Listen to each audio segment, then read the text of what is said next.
Hi, Bill Silver, MrHonda here. We have a 305 Scrambler engine that came from somebody that wasn't fully aware of the intricacies of these engines.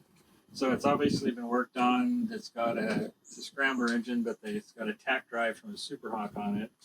There are Allen bolts in it instead of Phillips screws.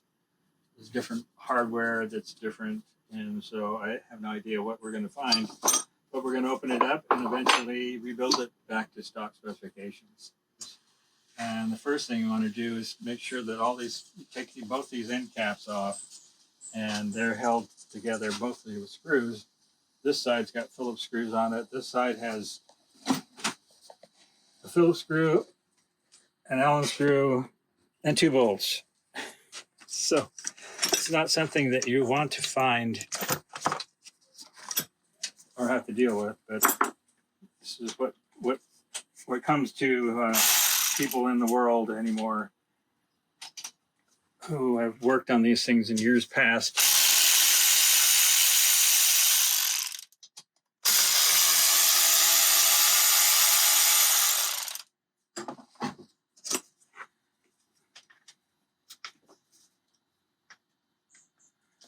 Scrambler engines are not supposed to have tack drives on it, so we're going to find out whether this has got a Super Hawk tack drive camshaft in it, or if it's got they just put tack drive on it to fill in the hole.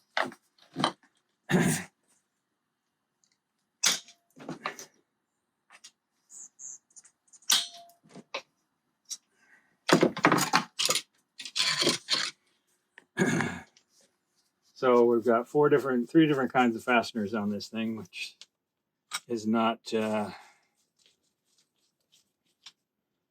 the factory.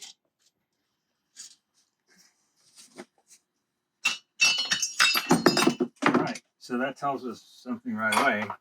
We've got a tack drive on this engine, but it's not supposed to have a tack drive, so we're going to put our 14 millimeter wrench on here and loosen up. This is a locking bolt that comes through the inside of the camshaft and spreads out the cam inside the cam sprocket. So you don't normally see this on a Scrambler engine. So somebody's done a hybrid motor. The serial numbers on the engine are close match to the ones on the frame, so that we know that the bottom end is correct. But who knows what else we'll find when we get it open.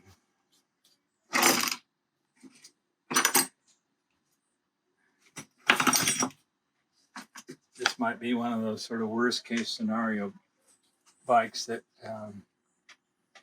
we'll be opening up to see. This is the wrong screws for the point plate, and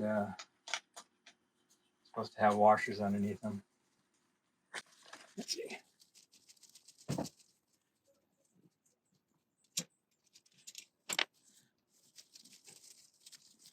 So you'll see underneath this side, we've got 4 Phillips screws. And somebody's put RT, the sealer around the point cam to keep it from leaking. But I'm not supposed to normally do that. So these screws can be difficult to come out, especially when they're new. If the bike's never been apart before, these screws can be extremely difficult to remove.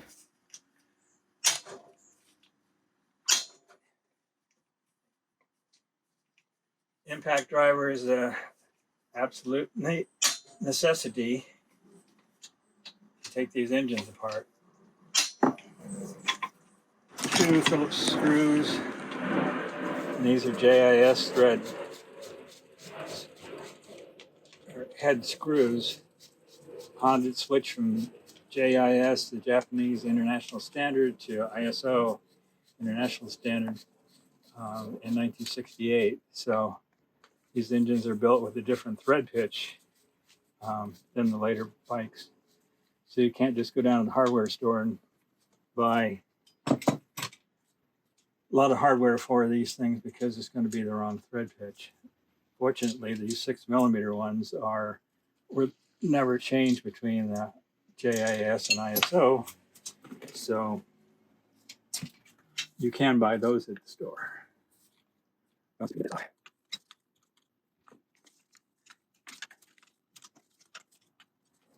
Basically, it's just the seal, lips on the seal holding it on. There we go. You can see how the little spring has gotten deformed. Oh, that's not the spring. Sorry, that's the edge of the seal. Okay, so we got this. You test this to see if it's got a good return on it. There's always a little bit of slop in them normally, but when you twist it, it should come back pretty good. Otherwise, you have to replace that unit. So, spark plugs, short reach, 12mm D8HA, NGK spark plugs. So we're going to take the stator off here and pull the wires through.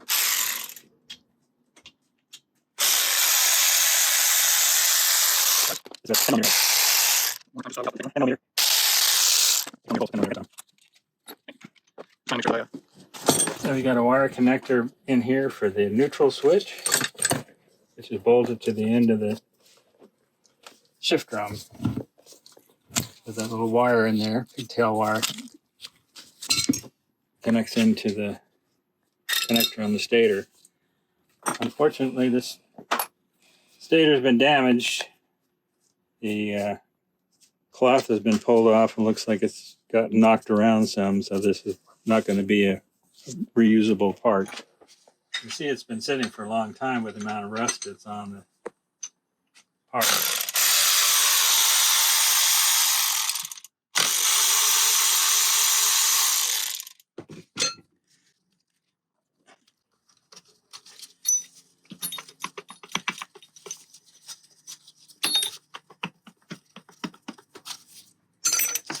Go.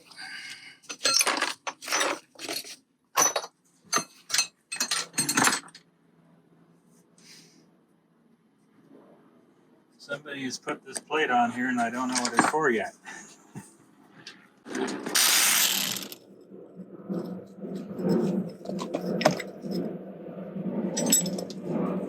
It'll hold the crankshaft seal in place, but now I see some kind of damage right here that's been heliarced.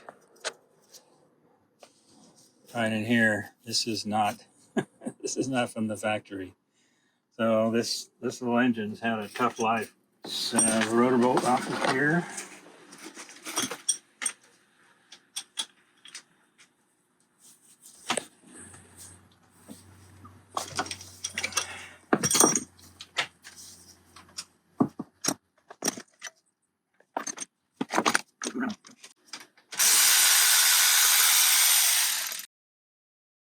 That's a 14mm bolt. Now we need the Honda special tool or some it's equivalent. This is a 16mm by 1.0. Let me see if this one. So this screws in against the end of the crankshaft. When it stops, whack it with a hammer. And then that comes off.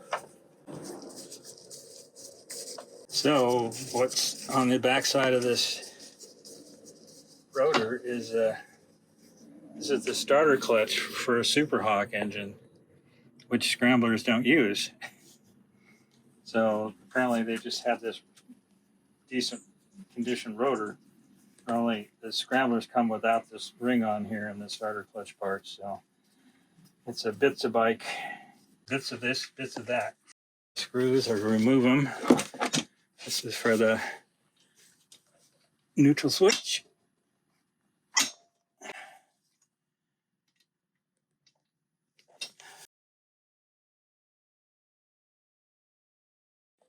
This is where things can go wrong.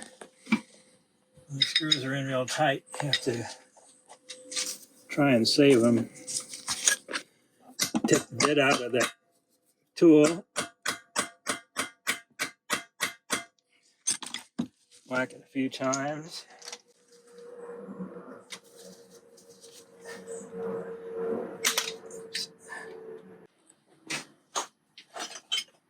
Plan B is a chisel.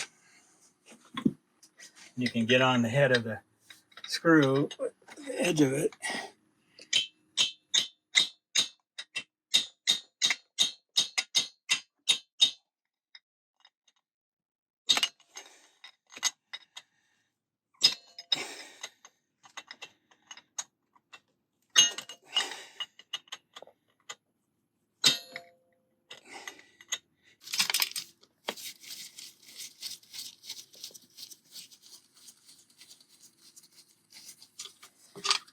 This is the neutral switch.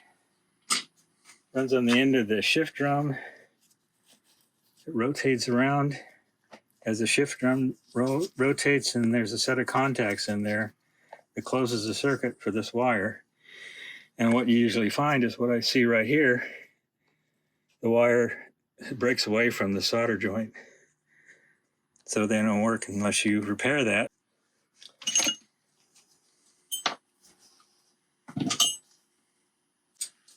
It's supposed to be a solid rod, and it's broken.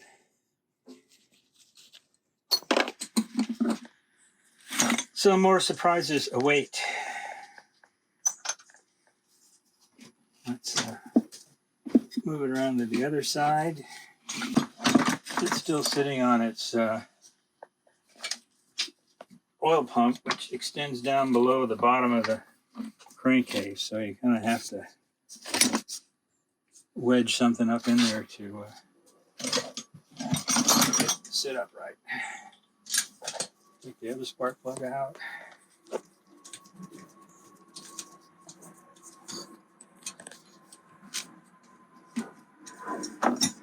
We're going to take the, see, we've got a couple of screws. I'm going to go ahead and let's take this top end apart first and see what we see when we get in there. So these are all 14s again. And let's see if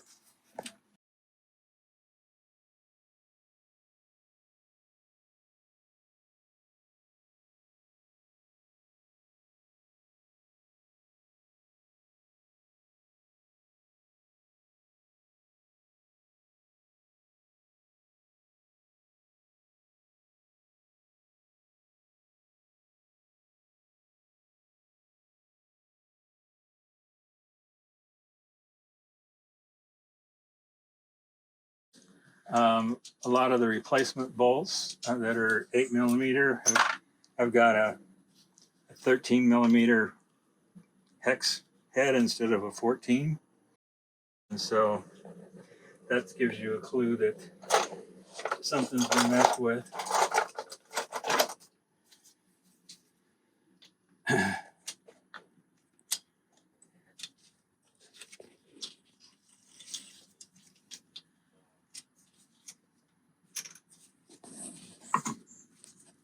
So this was a Scrambler top cover. Now the 305s normally have got this bolt, engine bolt, in a rubber cushion. So this is either a really early 250 style that's still solid, or somebody put an early one on a later engine.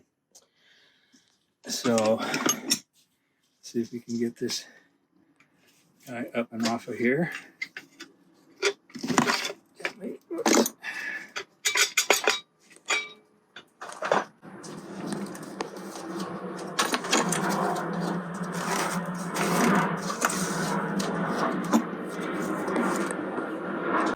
This baffle plate, these holes need to be down. If you put this thing backwards where the holes are up, then you'll get a lot of oil getting pumped out of the engine unnecessarily.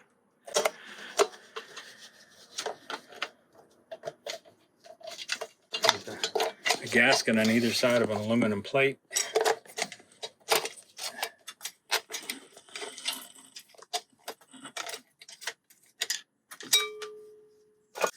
So now we can take a look and see what's the condition of the return springs.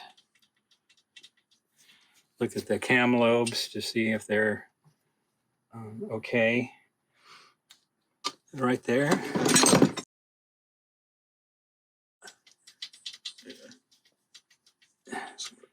They need to be tightened up a little bit or replaced. You want them to return as much as you can. This is the axle wrench for the motorcycle.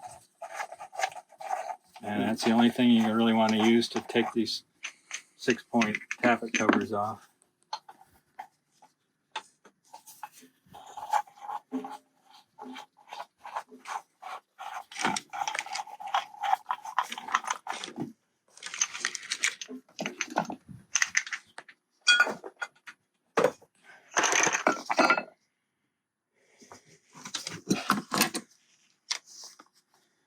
So one thing we want to do, done a little bit earlier, is to loosen up this locking nut here. They're left-hand thread on the later ones and right-hand on the early ones. Let's see what this is. There we go. This is a very handy adjustable hook wrench. And you can see that we're turning it clockwise to loosen it. This lock nut pinches down on the end of the cam sprocket to lock it onto the end of the camshaft. So the next thing we can look at is the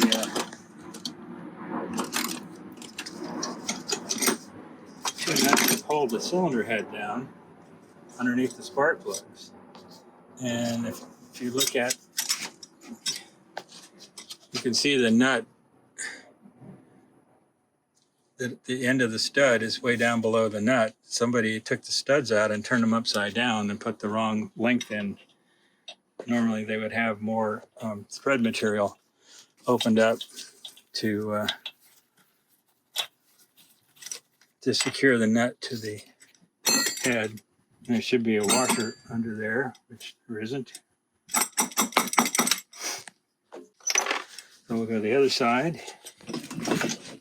So when I loosen up this bolt and whacked it, then it released the through bolt that comes to the inside of the cam sprocket on this side and spreads it apart. So this side pinches it down and this side spreads it out inside of this cam sprocket. So there's 3 separate pieces here.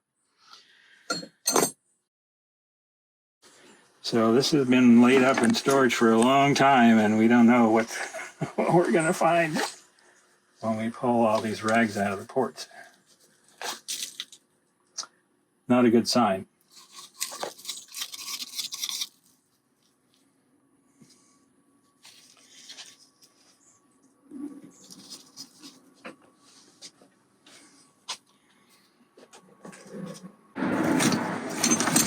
Find the master link. In a moment we'll put the rotor back on, just so we got something to grab it onto with. So we can turn the crankshaft, but it's not moving. So that means we got a seized engine, which can be extremely challenging to get apart. So first step we do is roll this thing down, and then I'm going to take the cam chain tensioner off. 10 millimeters.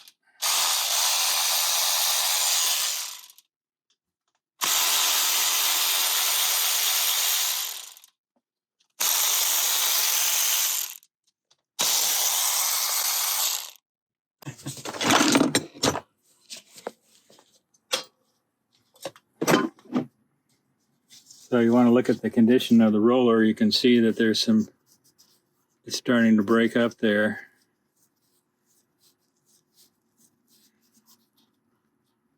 It's better than some I've seen. Sometimes you just see chunks where the cam chain runs across it and just knocks chunks out of it. So there's a kit that you can buy that has a sprocket, and you grind this off and replace the roller with the sprocket. So that can be saved. So what I'm looking for is the master link.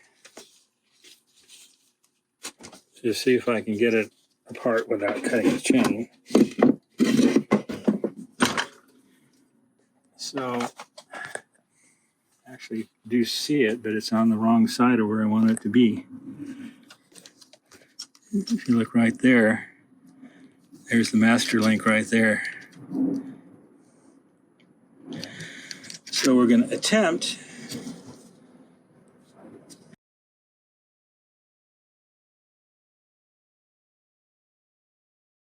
because there's a clip. Yeah. It's a little clip in it. Yeah. So those that clip right there will be what We need to try and get it off of there. If we can remove the clip with a long screwdriver or something like that. Have to loosen up this nut in order to be able to remove the dipstick tube. And this one's kind of looks like it's been glued in there. There we go.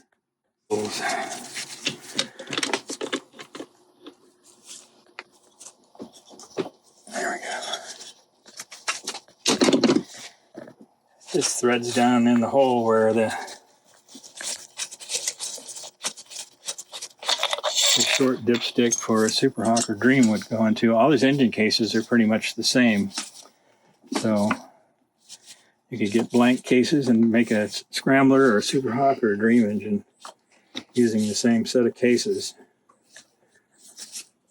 But in this case, these are stamped 14591, which I think is close to the serial number on the frame out there. So you want to try and save that if you can. Somebody's gotten way too generous with RTV.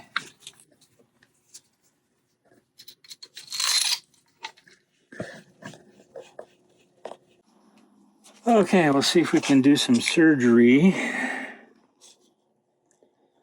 Gotta find which side the link, open end of the side of the link is, and then try and catch it.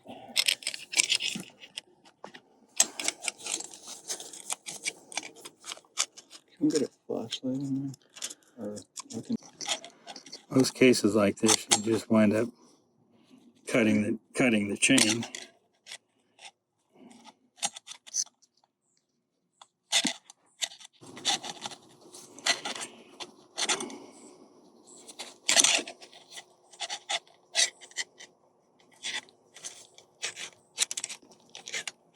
It's in a narrow space where I'll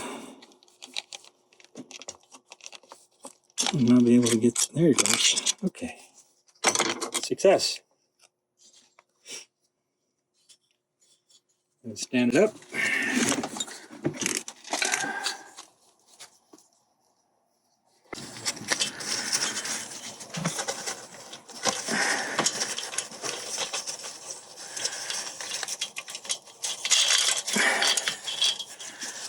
There's master link. Clip and everything else dropped to the bottom. We don't need to keep track of it. So we need to go back on this other side and get the same little nut.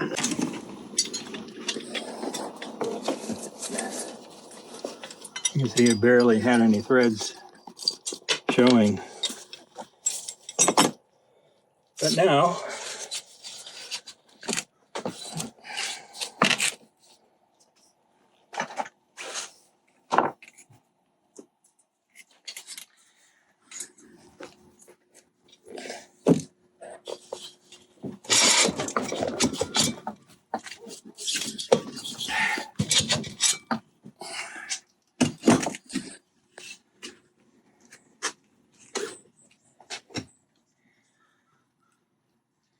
definite signs of corrosion.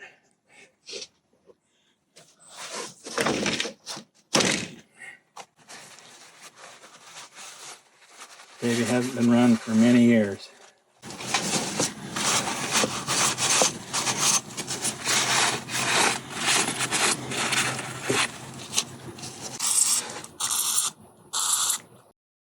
Right. Well, some kind of penetrating oil. It's just, unfortunately, this one's about empty.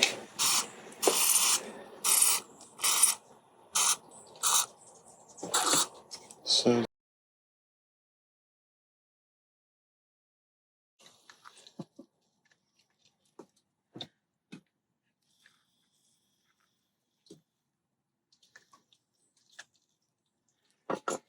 When they sit for long periods of time, or if moisture goes down the ports, which kind of looks like what happened here, you can see that whole port had water in it before, versus this one that just says carbon. So if we flip it over,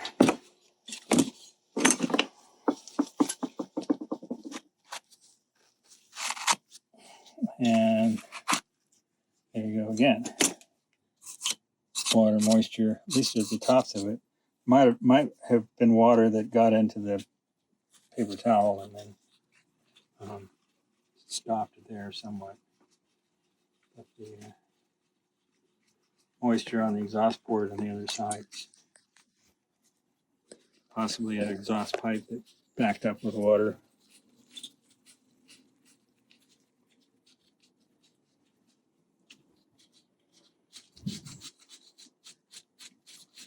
So you can see more assembly errors. You can see it where it's marked 25, 28 is upside down, or 26 should be right side up. And you can tell the O-ring channel is busted out on both of these, so it can never run properly because you'd have a massive air leak. So that goes in the trash.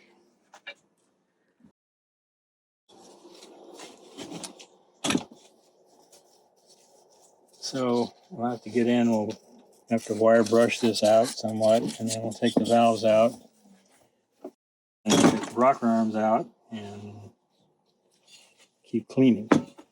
So I'll set this one aside right now, and we got to figure this part out. Depending on how long it's been seized up like that, it can either take an hour, or sometimes they kind of come off more easily. So I'm going to put the bolt back in here so I got some leverage.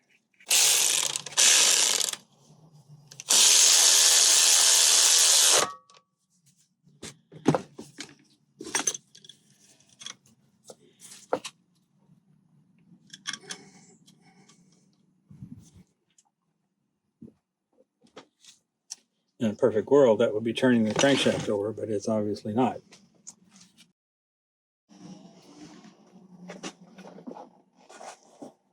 So we're getting into the worst case scenario for taking one of these engines apart when they're stuck.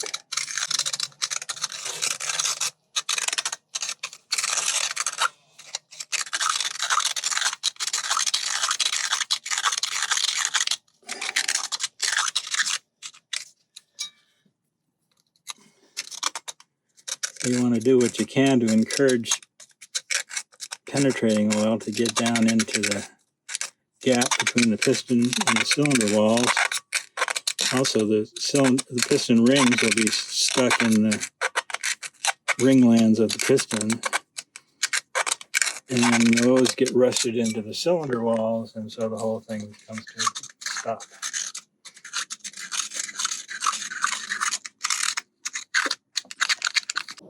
So what I've used in the past to try and encourage movement is a steering wheel puller, which we use as a pusher.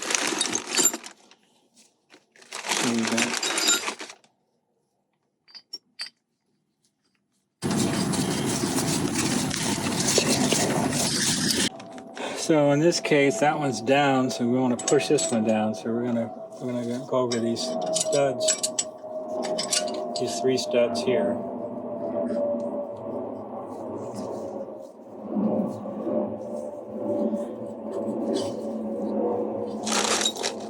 And then we're going to put some long sockets over the ends of them, build it up. First we need to run this in some more.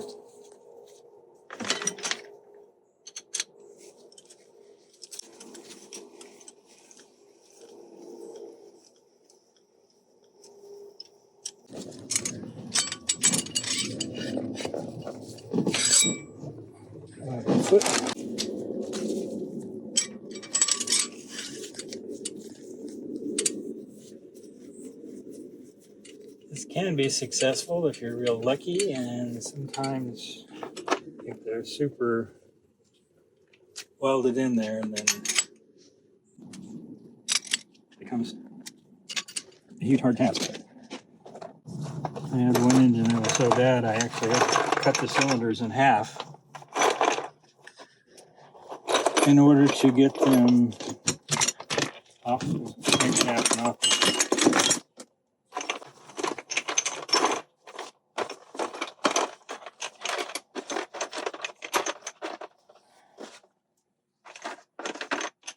So you stabilize the tool with the sockets, get them all kind of evenly height. Run the nuts down.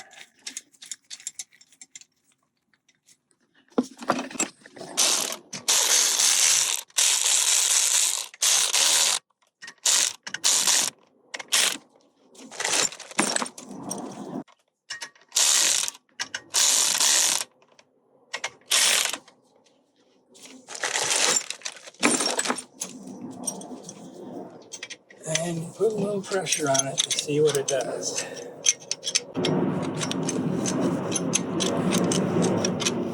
The moving piston is going down.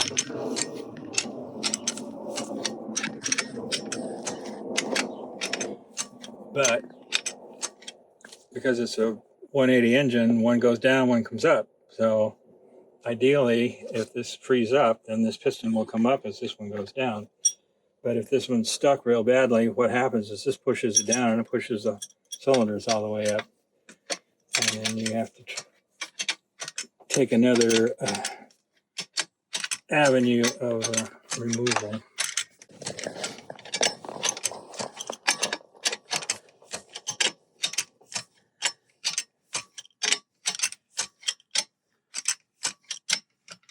You can see the piston's gone down quite a ways from where it was nearly top dead center.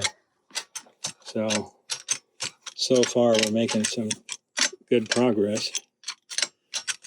But as you see underneath the cylinders, the gap's opening up because it's raising the cylinder block up as the piston goes down.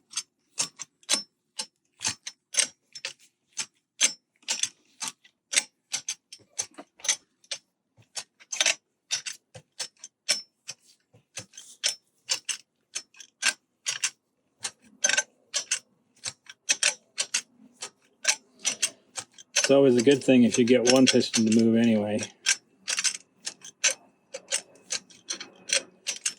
That way, if we go to the other side and start down that piston, if it starts to go down, then this side will come back up. And that's a good thing. Alright, we've about run out of threads here.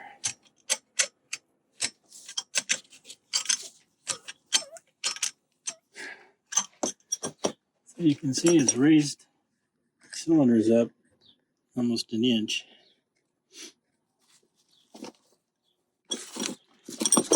So we're going to transfer this whole thing over to the other side.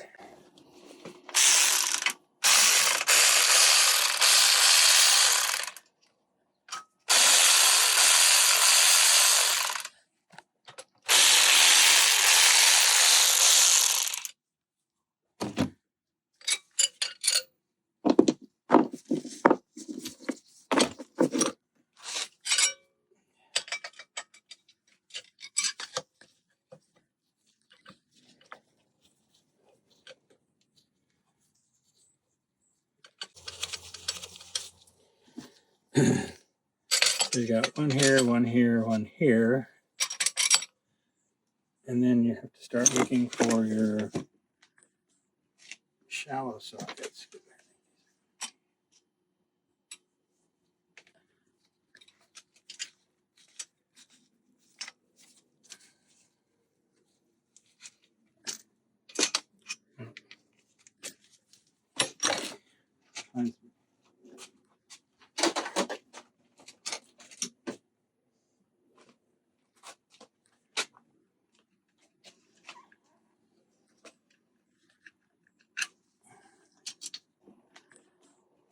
Shallow sockets.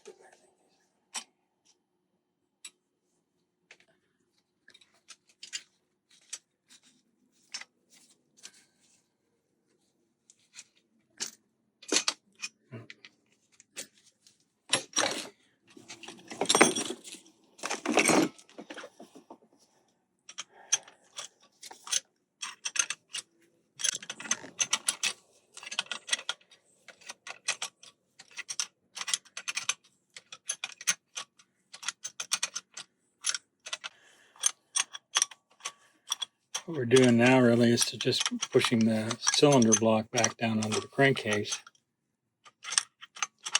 before we actually get any purchase on pushing the piston down with any authority. See, the other side's coming up. Okay, so the cylinder block's down almost to the crankcase. So any movement now will be actual piston movement. It looks like it might be going down on its own. Part of what will happen though is when you get to the bottom of the stroke, that's as far as it's going to go.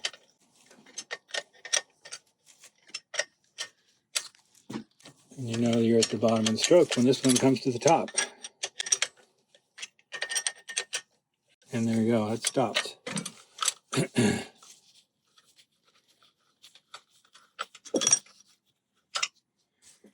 let's take this back off.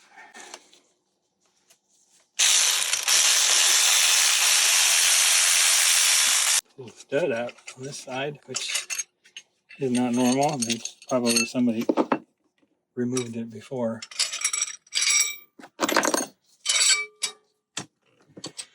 So it looks like the piston is moved because you can see where the rest spring is there before. You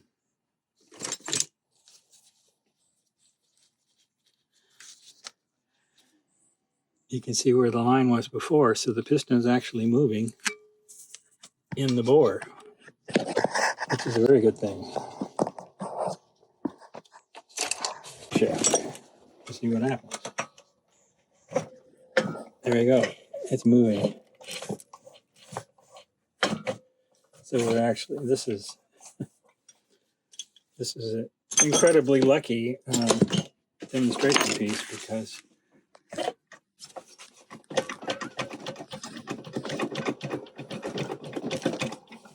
they don't usually come off this easily.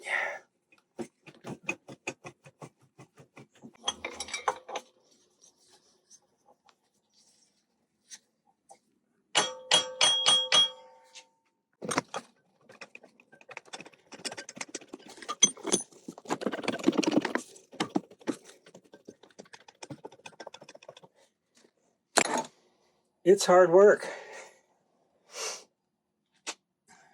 When we're stuck like this. Okay.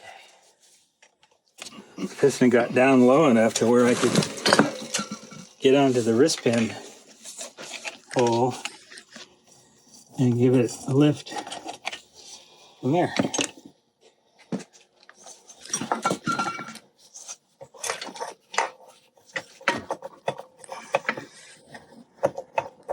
One side to not the other.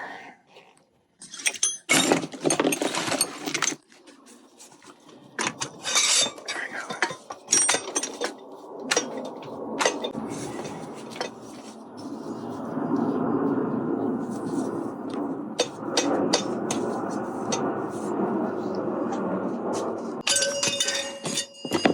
Success.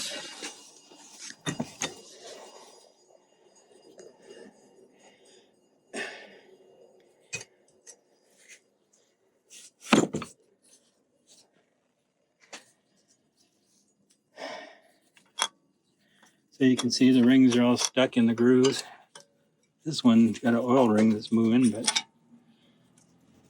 these rings are all stuck. So.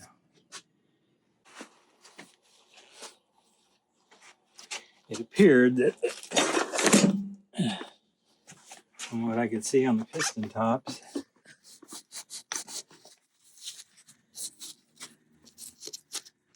that it's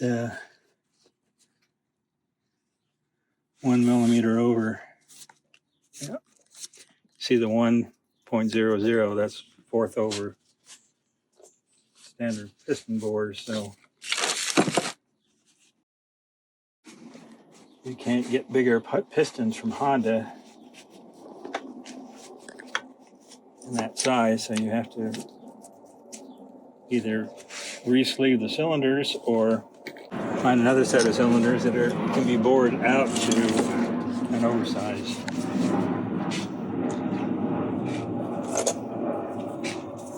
So I come on to the side here where the piston pin clip is.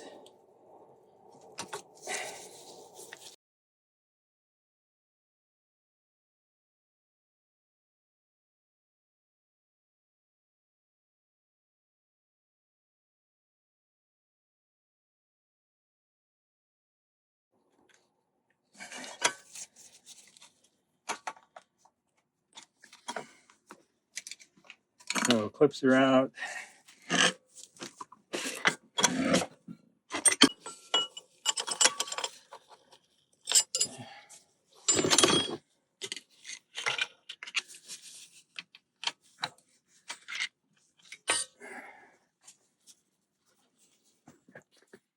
Good looking pin, might be able to reuse that, but not the pistons.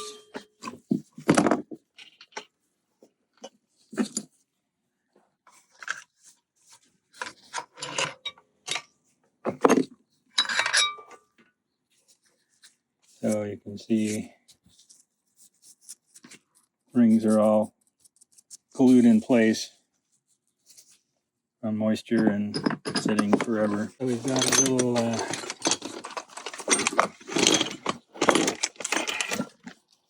roller gizmo to get out of here. Oops.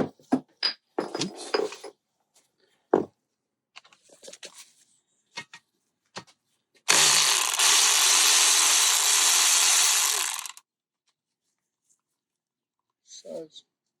10 millimeter. Again, this is a rubber roller. It's pretty hard. CMS NL had reproduced them, so fortunately, we could put a new one in there.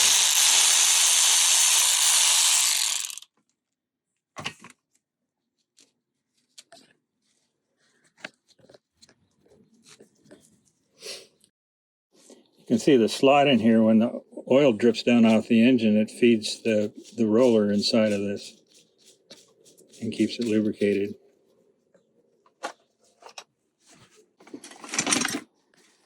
Now these are supposed to be screws, not nuts.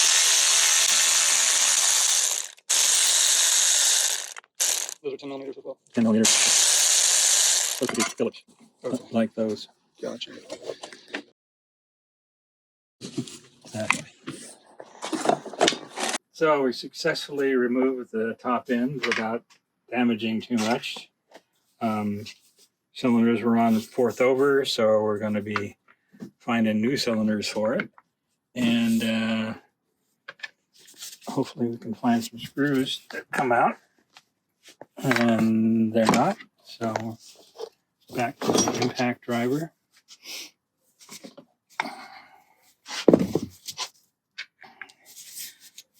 This screw looks like it got squashed.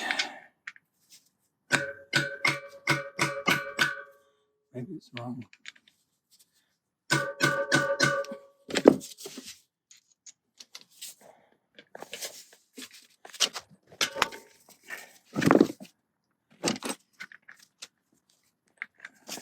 Something bad happened to this one.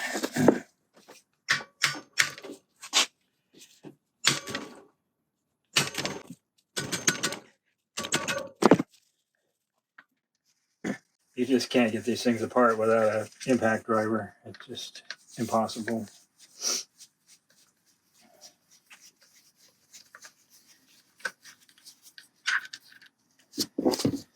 So again, we got 3 different fasteners just for the oil filter cover.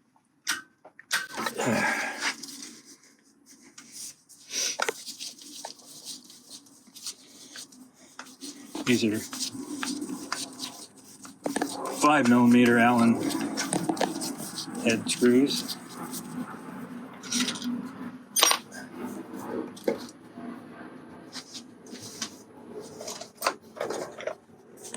So there's 2 places to get a hold of this cover. A little slot here and one that's 180. And you just pry it out. So what happens normally, this is the filter that's being driven by the chain. The chain's fallen off and this is come off. So this is a centrifugal filter that the oil comes in through the cover, through here, comes into this filter that's being spun at crankshaft speeds. It slings all the crud into the outside of this, and then the clean oil comes out and goes into the crankshaft.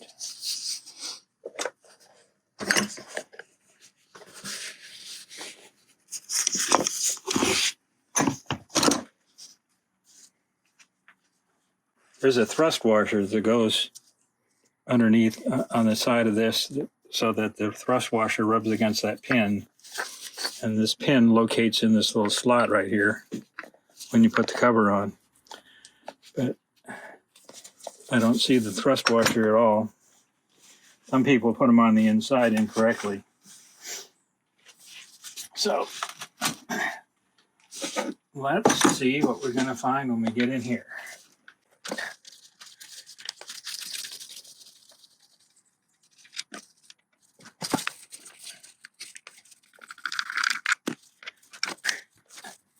Yep. I'd say the advantage on these Allen screws is it's easier to take them out. If this was a factory-built engine where the original screws are in there, they're really tough to remove. Sometimes you have to drill the heads off of them in order to get the covers off.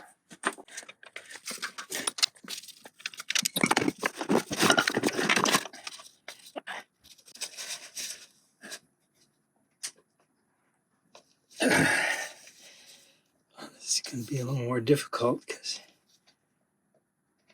it's recessed in there.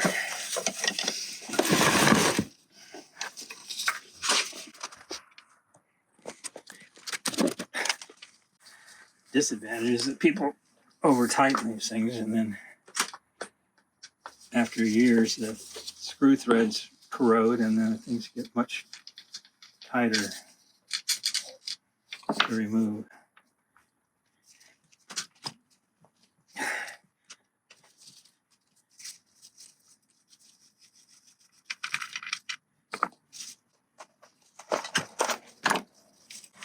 Please to have backups.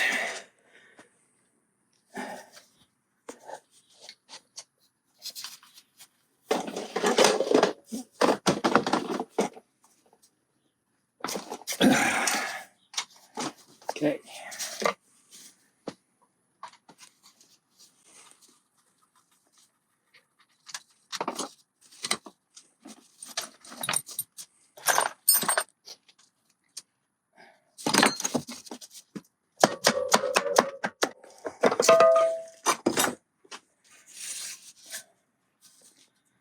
So not a lot of crud on the inside. A lot of it will build up areas there.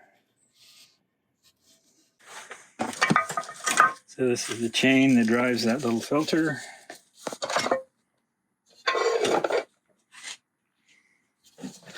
Goes over here like this. Comes off of the crankshaft. Goes into the hole. And there'll be a washer when it goes back together.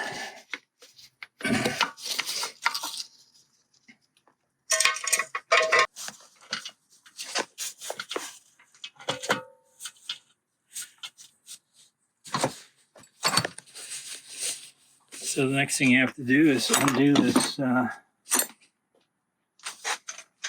primary sprocket. Tab that's been bent over in there needs to get unbent.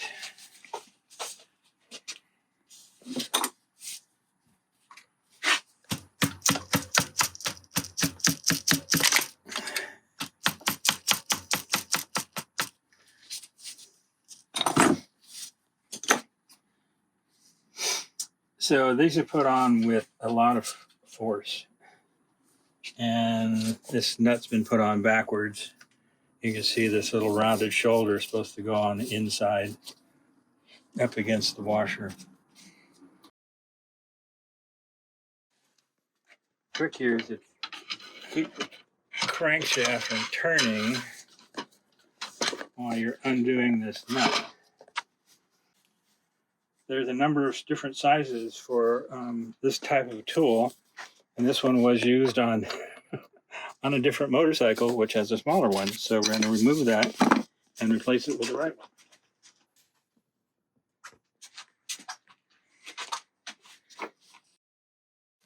So this is a Honda. It says 26 by 30. This is the actual part number for it. Take it off. These are 1/2-inch drive. So the one way I've tried to do this to hold it, oh, it wasn't on very tight.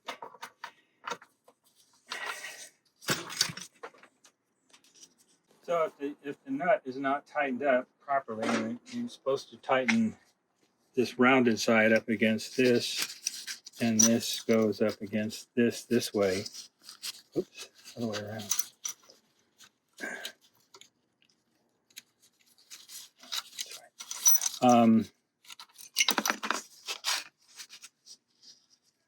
A little tab on here goes into the area in there when you're assembling it.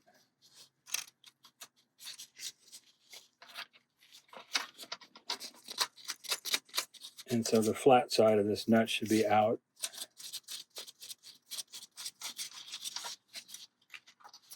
If the nut's not kept tight, then the sprocket can spin on the crankshaft and it won't turn the oil filter, and you won't get filtered oil. Most difficult physical parts of the job. These are not standard bolts for the clutch.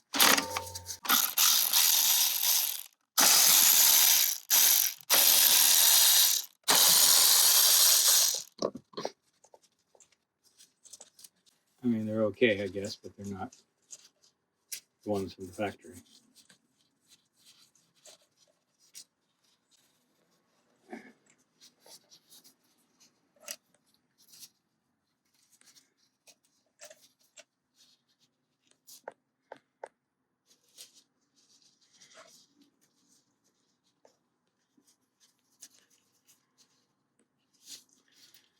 You got 4 springs, and they should all be about the same height, and they go in there, and then we start pulling the clutch apart. This is a late model clutch. It's got these 4 angled holes that spin oil out. This is an improvement that Honda did on their clutch assemblies. Now you can see here that this whole thing's coming out as a unit because the plates are stuck together. Also, in the hub, there's grooves, and when we pull it apart, you'll see that these plates are supposed to be located on the hub, the first one and the second set. And somebody left out the little retainer wires that make that happen. So when that happens, then when you pull in the clutch, instead of separating apart, just pushes out as a unit and it keeps dragging on itself. And clutch doesn't disengage, can't find neutral. Not a fun thing to ride. So this is a classic Honda stuck clutch condition. You can see that the steel plates are all got rusted and corrosion on them. They're stuck to the fiber plates.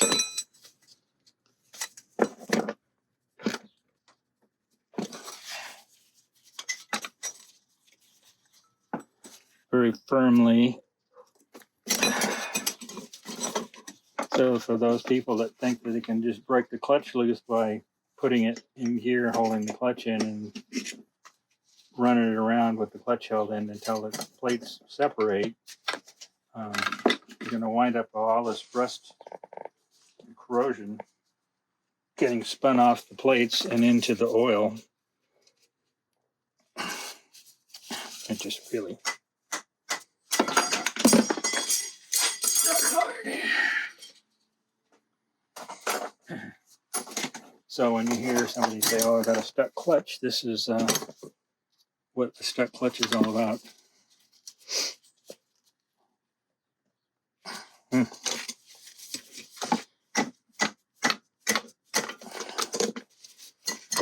So you can see all the rust and corrosion that builds up on here.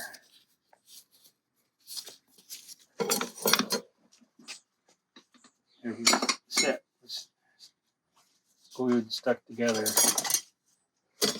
Now you can clean the steel plates off on a wire wheel, and then usually the fiber plates are reusable, but these are worn quite a bit.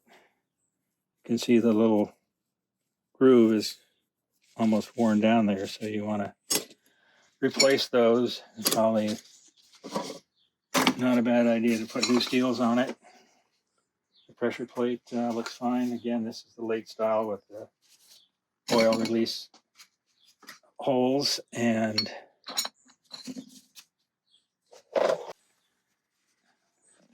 do this as a backward steel.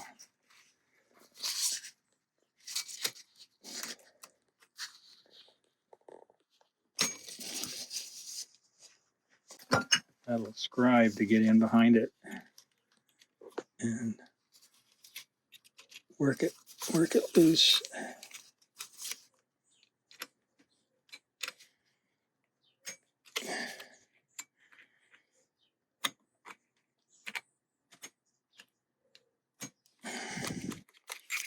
This is going to be a little more.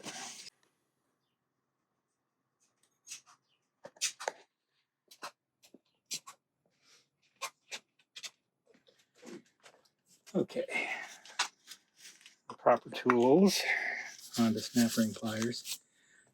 It often wants to jump out, so this is where you can use a small screwdriver to help ease it out of the slide.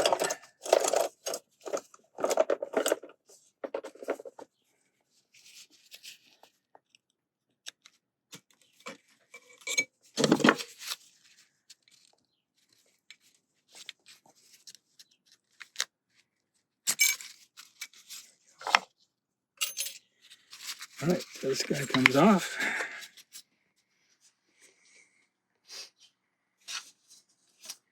So these are the wire grooves that normally have little retainer wires in this groove.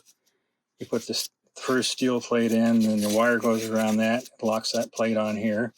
Then you put the second set, which is a fiber and a steel, ring goes around there. So this first set of 3 plates is locked onto the hub.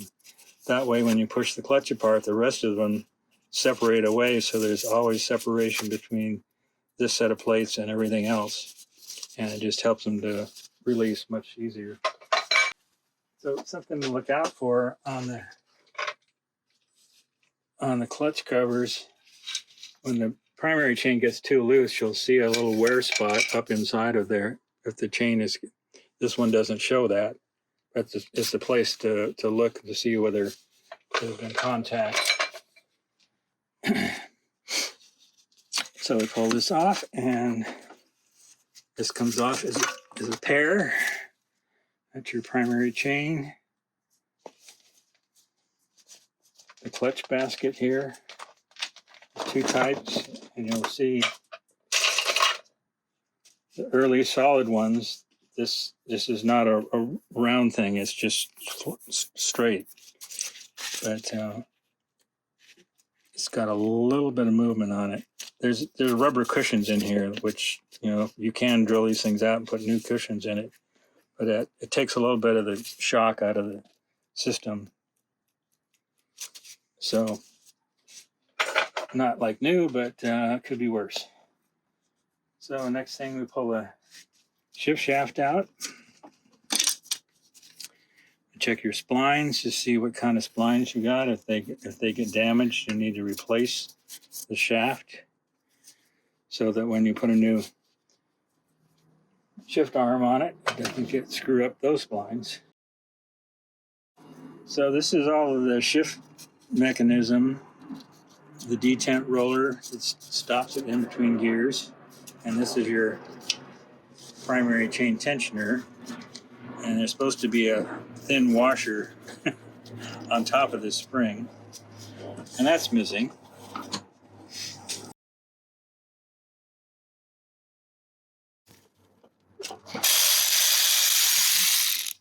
So, What do we have there? 10 millimeter. There we go. All right.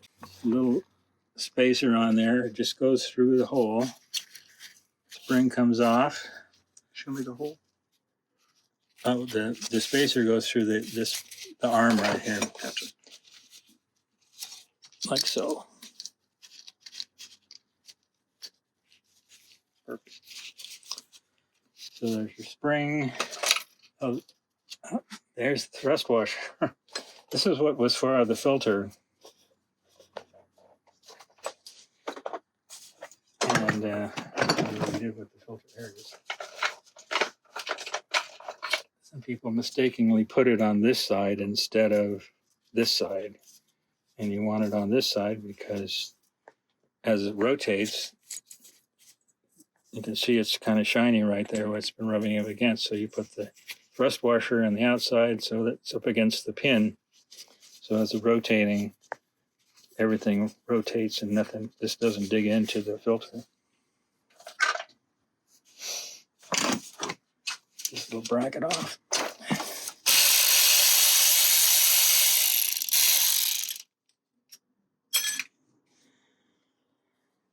Okay, over here on the shift, I think we've got to get, this is the one place where you put a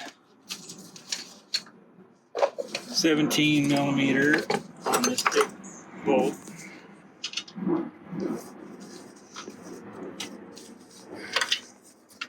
It's the stopper bolt for the shift drum.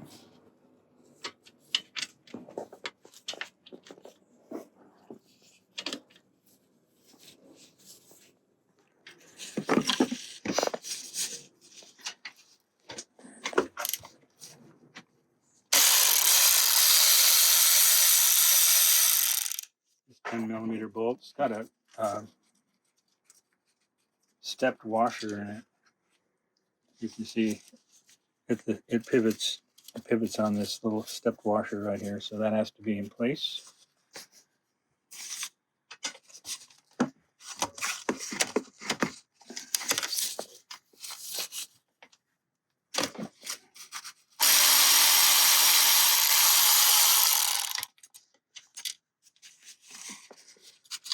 Got this bolt, that comes off. There's a spring. There's your bracket. There's some sealant that doesn't belong there. And your 17 millimeter stopper bolt.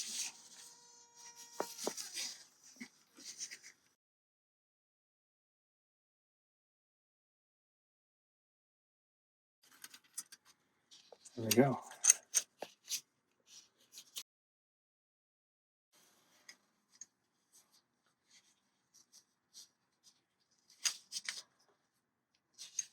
See, somebody put some RTV or something around that, which is completely unnecessary.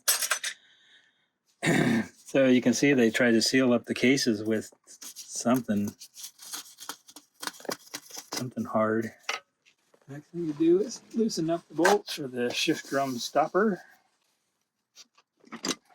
Oops.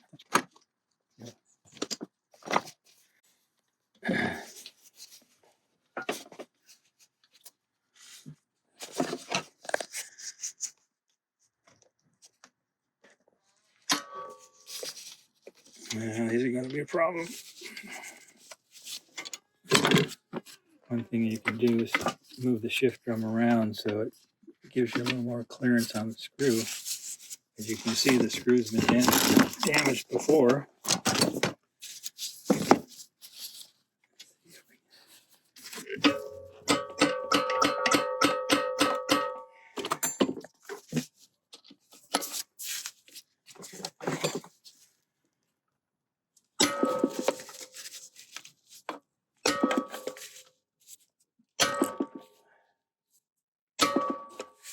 That's going to be a problem.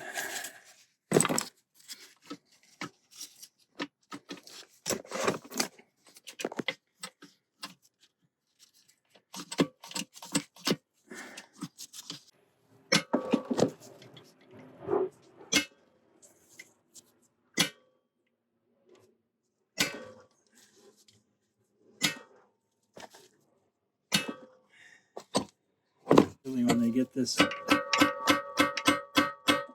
far rounded out, then you got to.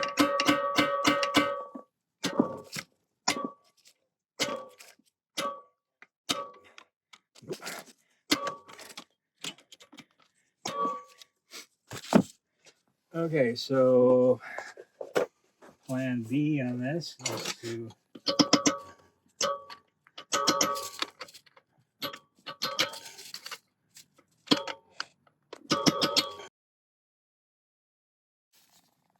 this is not working, so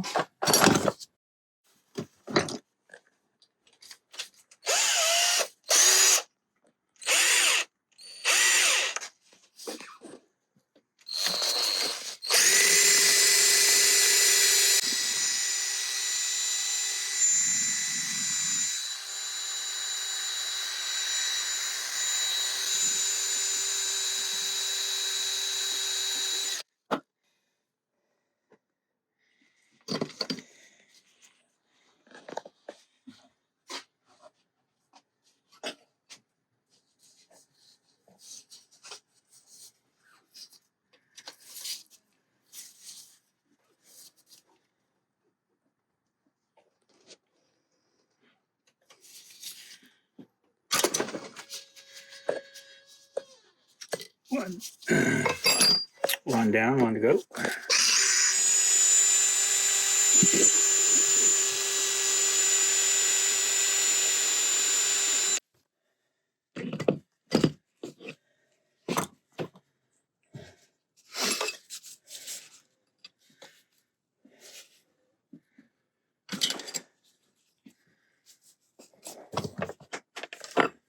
Okay.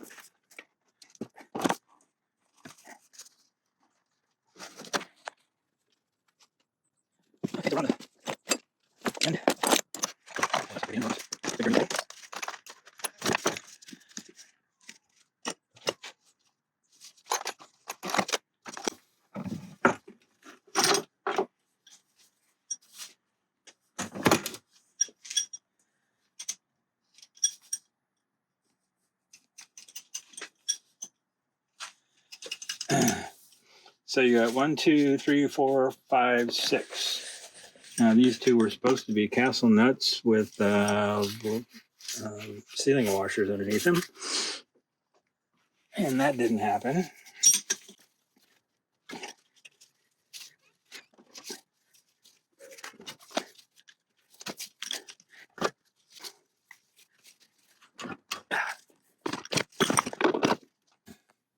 Okay, we got 14 millimeter size nuts. The nuts, and then there's supposed to be a washer underneath there, which there is.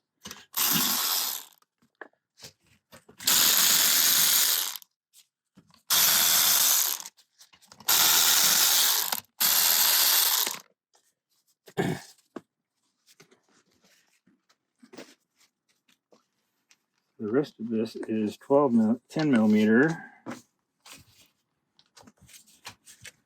with the exception of something that somebody put a bolt through here that doesn't belong here.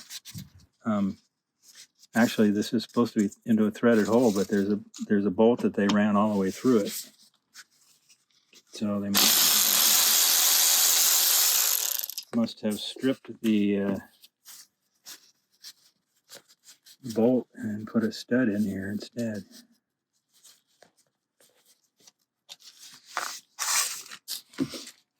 Let's take the oil pump out.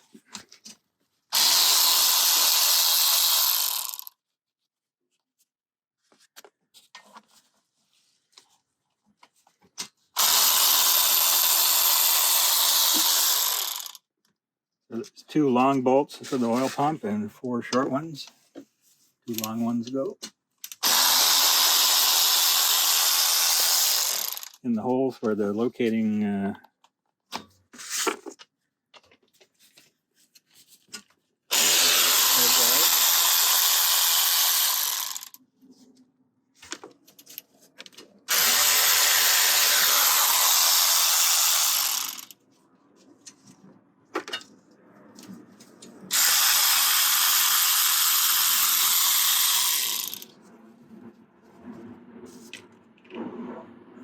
right.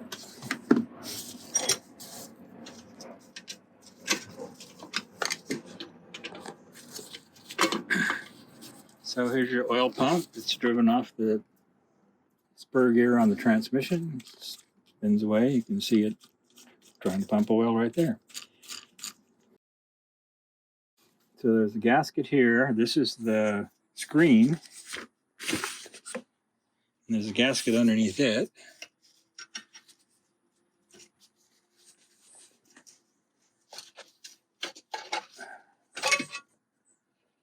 And there's your oil pump screen, keeps out the large rocks and small animals.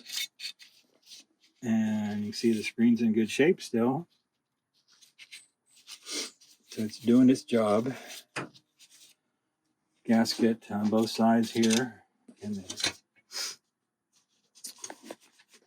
so the rest of this is to remove the rest of the 10 millimeter nuts and bolts, which are covered with stuff.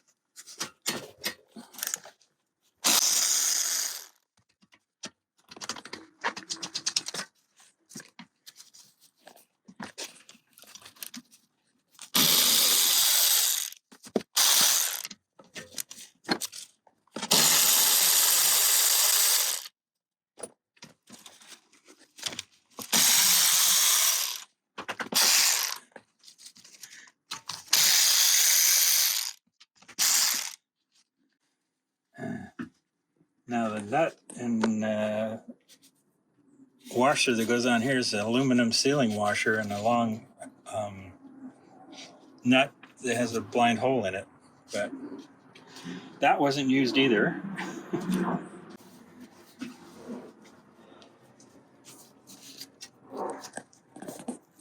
Washers underneath all of these nuts.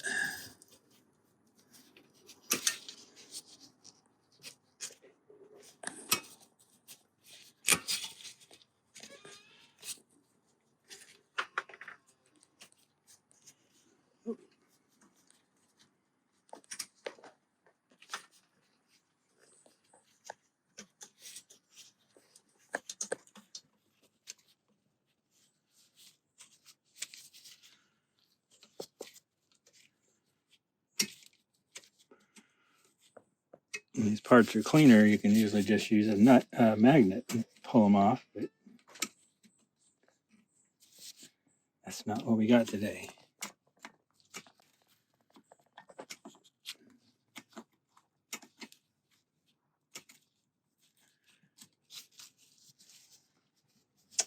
So I'm missing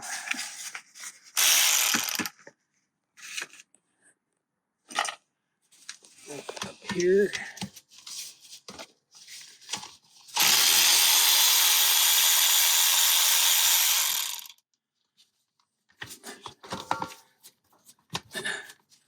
3 of the 6mm bolts with 10mm heads. And here,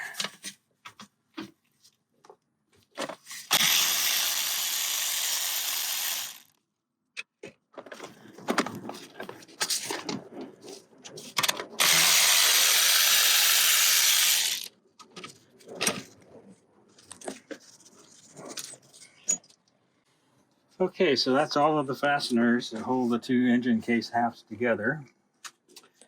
And now we get to split the halves. There's two spots right here in the little spot right there where you can put a screwdriver in there and wedge it apart.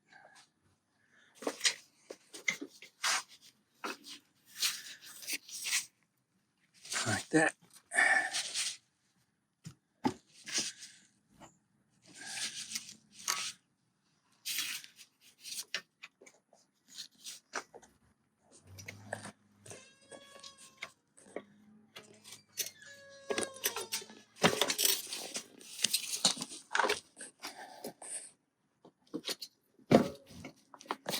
So what's happening here is that the crankshaft seal is stuck in this case.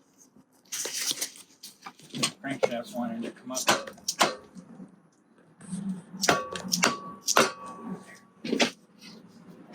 with the rest of it. So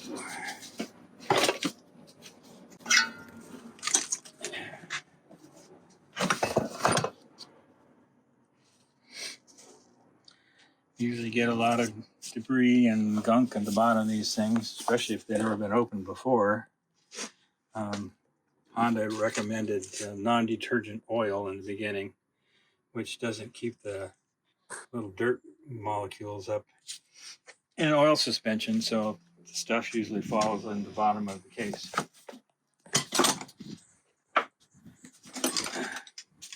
So the things we look for in the transmission is this gear right here. This is low gear, and you can see that thing's pretty wobbly. It's riding on a bushing in there that's got a little ridge on it, and the bushing wears out.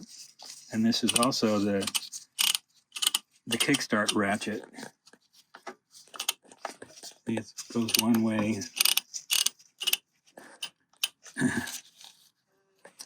So either the spring gets weak or the ratchet gets a wear inside of it where it's wearing inside of the low gear, and then the low gear's not staying straight. So it's interfacing with this gear.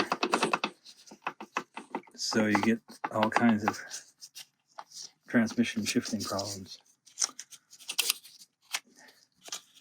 The other thing to look for is how deeply these gears engage right here, the shift dogs.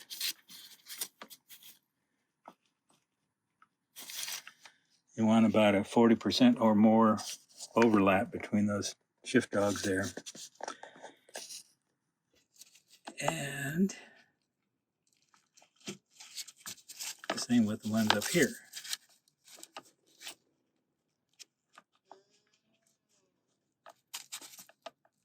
So you're going to spread the gears apart and just check and see how much actual engagement goes on. It's pretty good, actually. A lot of these things, when they came out of the factory, were not so good. You want to look at the corners of the gear dogs and see if they're rounded off from jumping out of gear. You see it's got a sharp corner there and a rounded off corner there. So you might want to replace that gear. The other option is that you can do what's called Xing the gears, which is swapping these two gears and these two gears on the two shafts.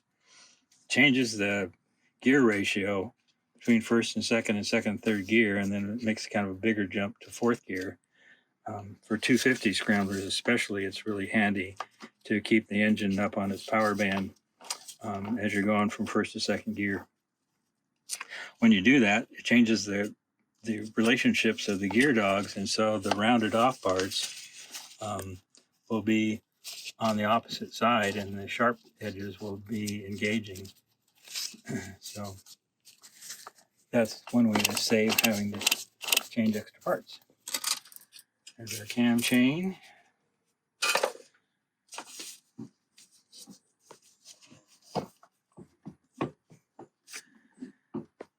I'm hoping that this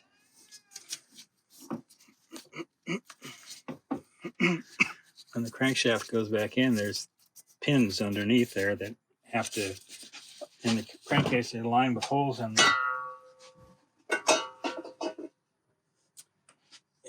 the bearings. So I want to make sure that they are engaged. This one is not. There we go. You can hear it drop in.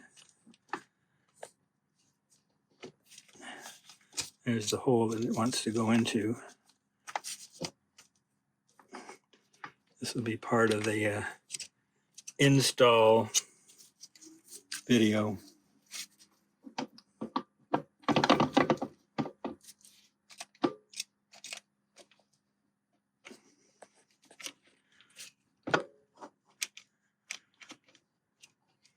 Doesn't want to go in. Either there's no pin there or something else is going on. So let's lift the crankshaft out.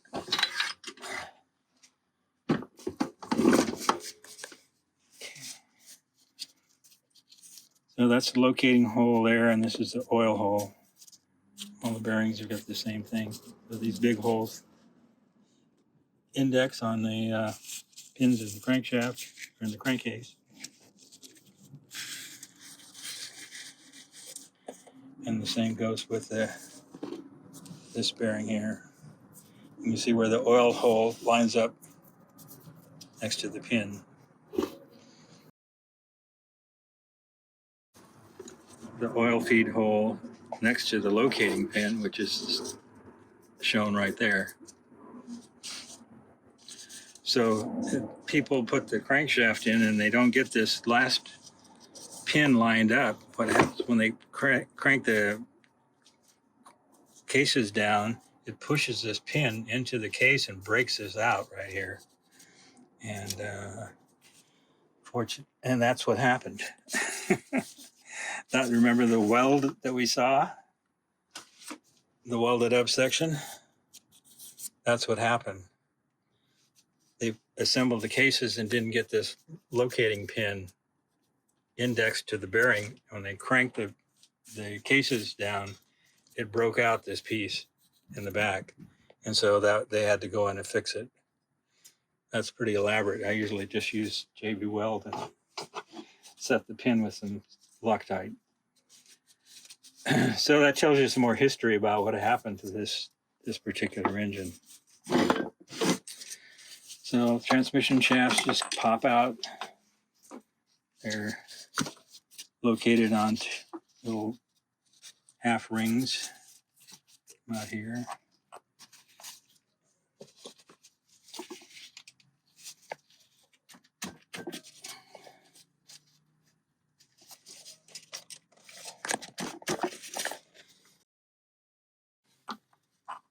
And then the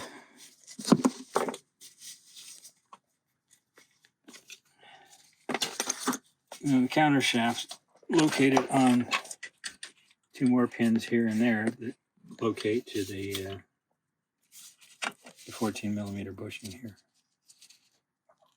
So you need to look at this to see how much wear there is right here, where the edges of the kickstart pawl have been rubbing up against that. If they've gouged out too much, you need to replace that. And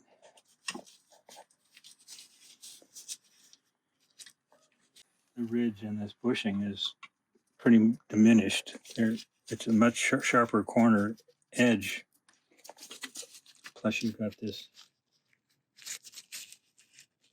wobble in it. Where? So that's all stuff whoops, there goes all the rollers. There's 10 little rollers that go inside of this shaft. You can see And what can happen is if you get dirty oil, these rollers will start digging into the shaft, the kickstart shaft. And what happens is they'll grab it and it'll grab the kickstart shaft while you're riding. And all of a sudden, the kickstart arm starts going off by itself because the rollers are attacking the shaft. So you need to recover all those little rollers and make sure they're clean, and look at the inside of the gear and make sure it's not damaged. Look at the shaft and make sure it's not damaged. And then you can clean it up and use it again. So, the last thing is to knock these lock washers tabs over so you can remove the rollers for the shift drum.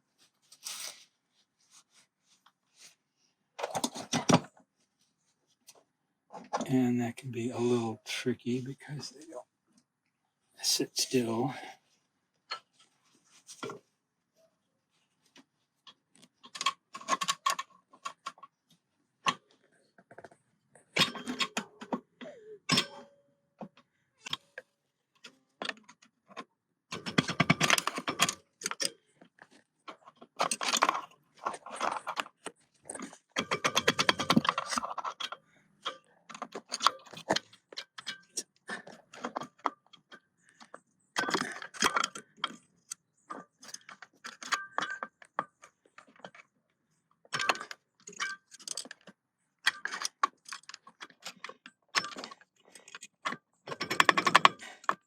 Need to get the tabs down pretty flat so you can get a socket over the end of that.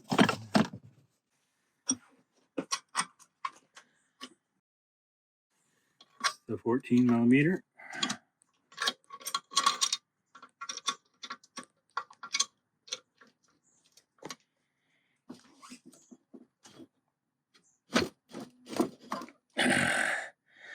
These are the hard ones.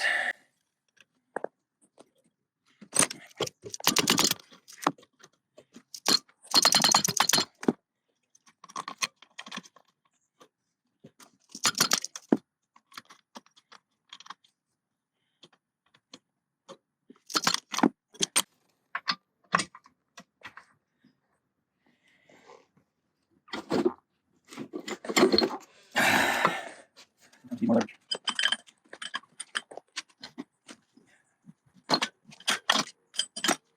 little easier when they ship around this scope.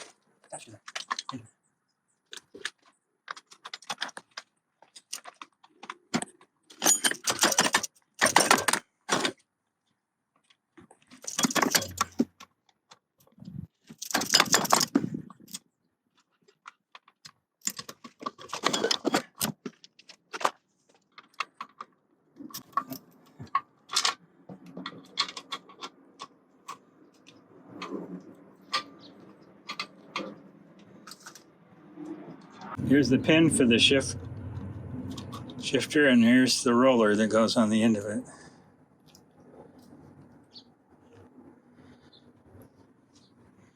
So just check it for wear and see if it looks like it's okay. That roller drops down inside that slot in the shift drum, and that's what moves it back and forth. See if we can coax this other one out of here. And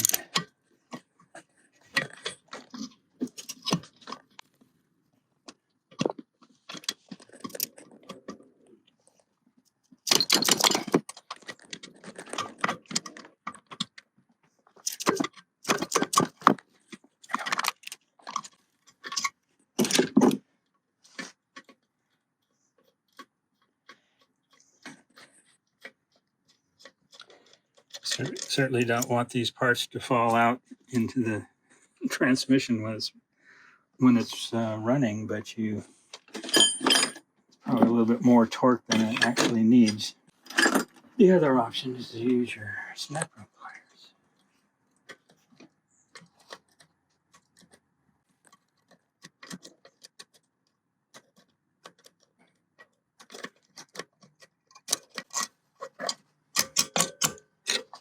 Or you can do that. Now the shift drum can come right out.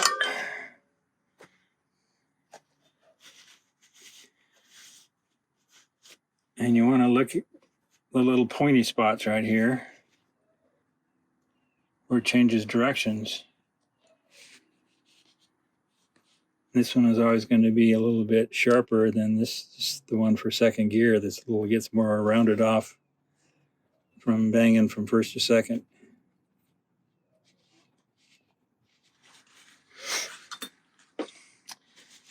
Shift forks, you want to look and see if there's any burn marks on the side of them, and this look good. And so does this one.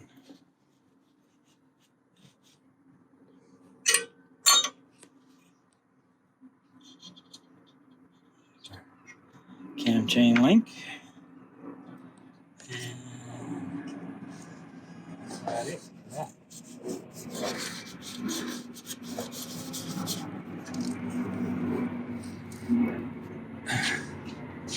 So the rest of the process is taking the head apart. Okay, so to get the head off, we've already got the locking nuts and shafts loose, so need to take the, oops.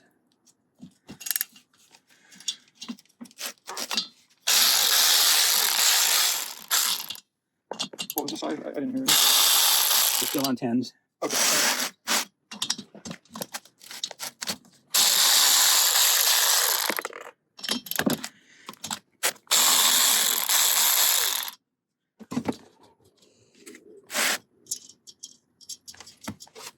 So what we're doing now is backing off the, whoops, I have a special tool for this.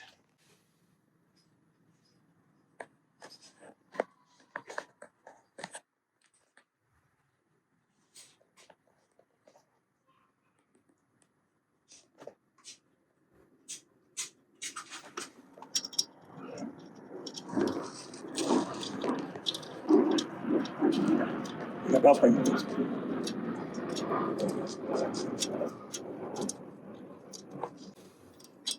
You got valve spring pressure on the cam lobes, so you kind of have to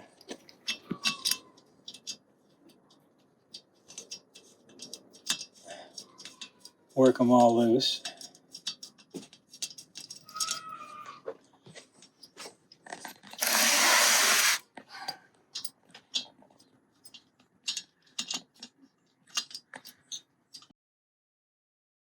Well, this is a valve adjustment tool. You can buy these from Motion Pro and other companies that come in.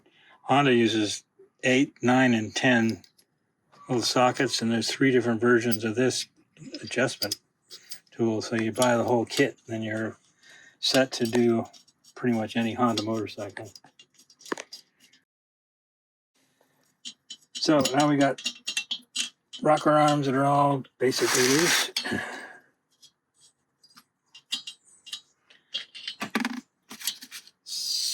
So the next trick is to get the rocker pins out.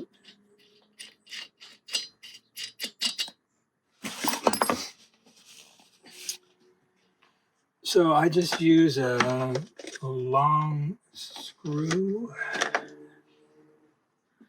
Now the rocker pins are different, the ends of them are different diameter on the intake and exhaust. So the trick here is to use 2 hammers. Honda makes a special tool to pull this, but this way it just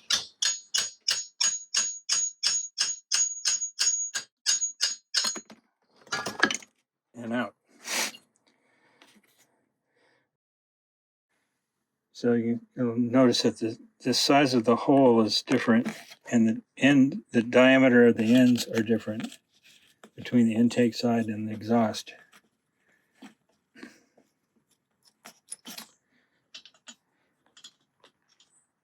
You have to take these screws all the way out of the rocker arms in order to get it out from inside.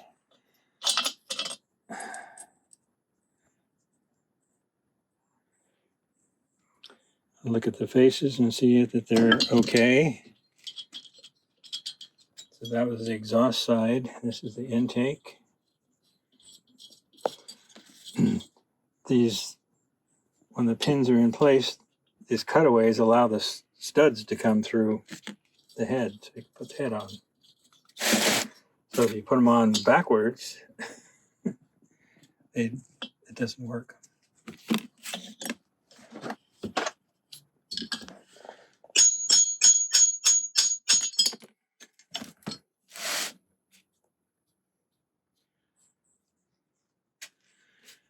So you can see maybe that the diameters of the tips are different. One's 11 millimeter, one's 12, I think. So you can't drive one. If you put this one in the big hole, it'll wobble around. If you try and drive this one in, it ruins the hole in the head. The other thing is that the oil holes are different size. You can see that the intake one hole is bigger than the exhaust side. The oil comes up through the shaft and feeds across, and then this is the end point. So they want to keep a smaller hole to kind of retain the oil in the rocker arm.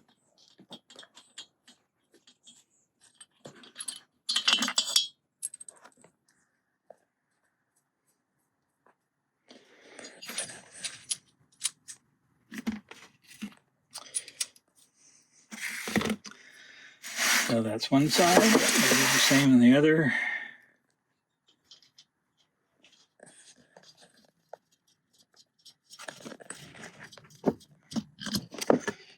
Hammers away.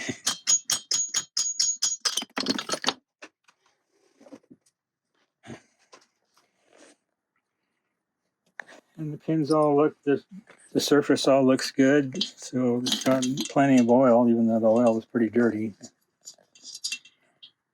At least the lubrication was there to, oops, I'm on the wrong side.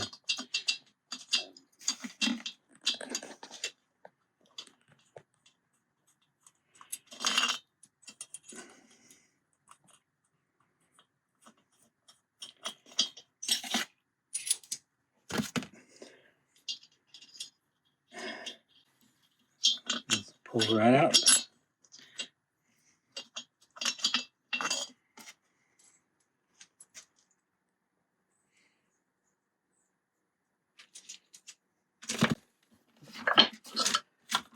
So that's got all your rocker arms and pins out. Last thing to do is get the cams out, and let's get into a little bit of blacksmithing.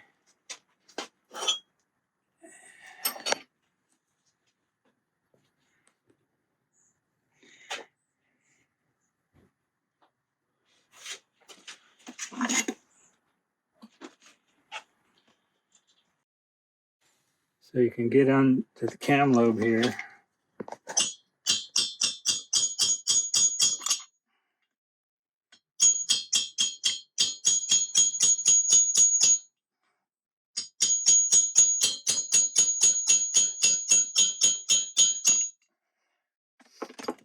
See, there's ball bearings on both ends of the cam.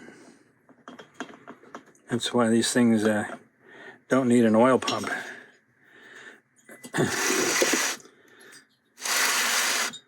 So let's get the other side going out.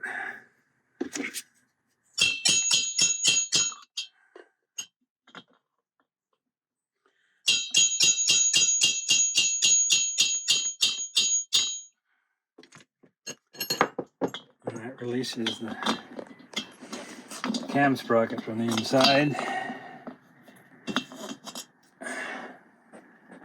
And you can see how the springs and the weights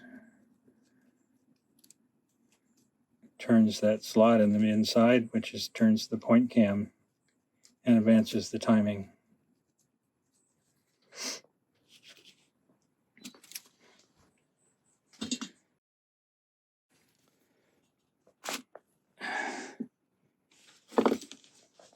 The next difficult part is to get these cams out.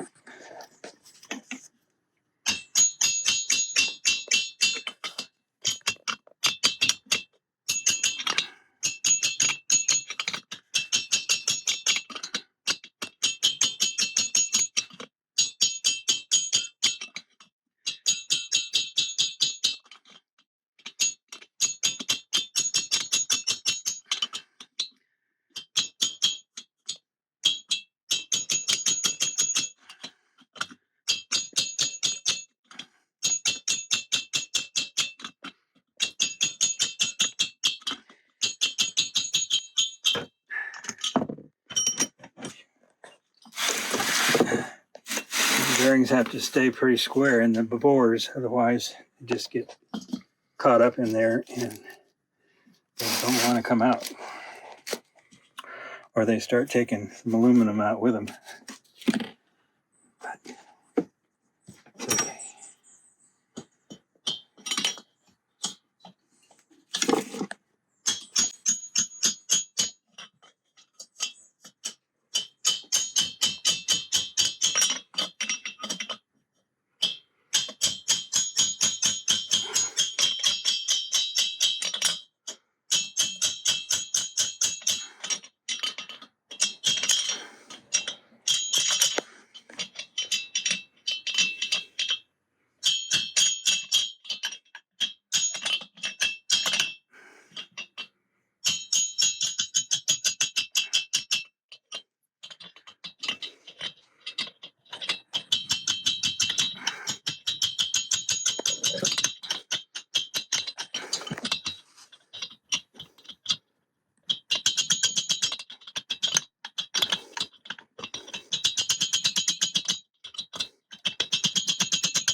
Okay,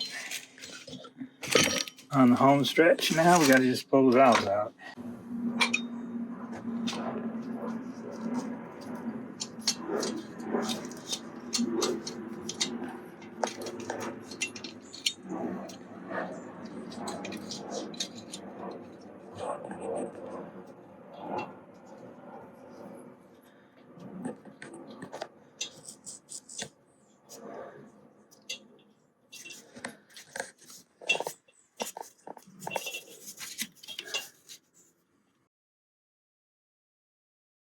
We're compressing the valve spring and the retainer, and then we're gonna recover the magnet again. Fish those little keepers out. Use this one.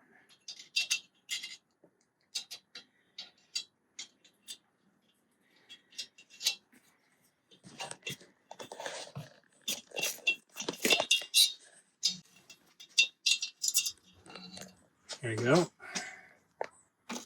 2 valve keepers.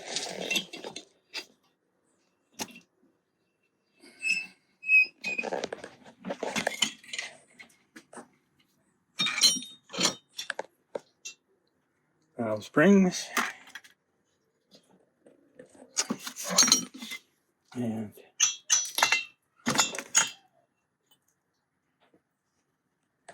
exhaust valve.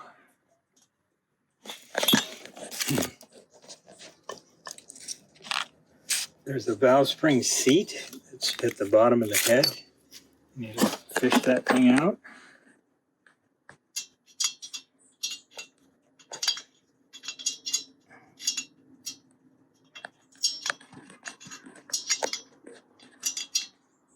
A little stronger magnet.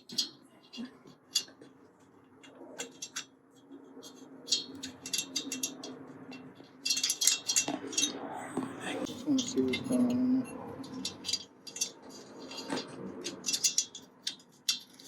There we go. The valve spring sits on the seat.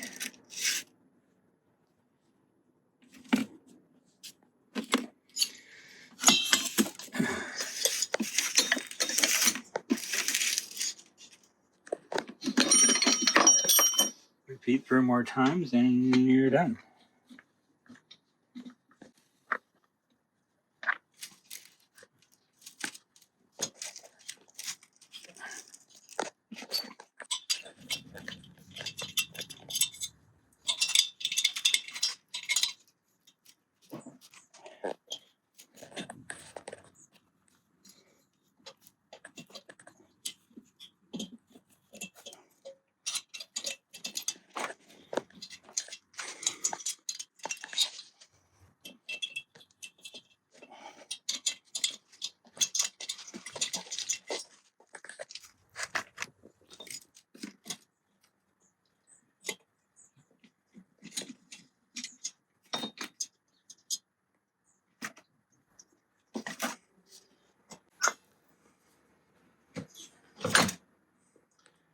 Let's see where the water had gotten underneath that valve and in the seat here.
Just one to go.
Done.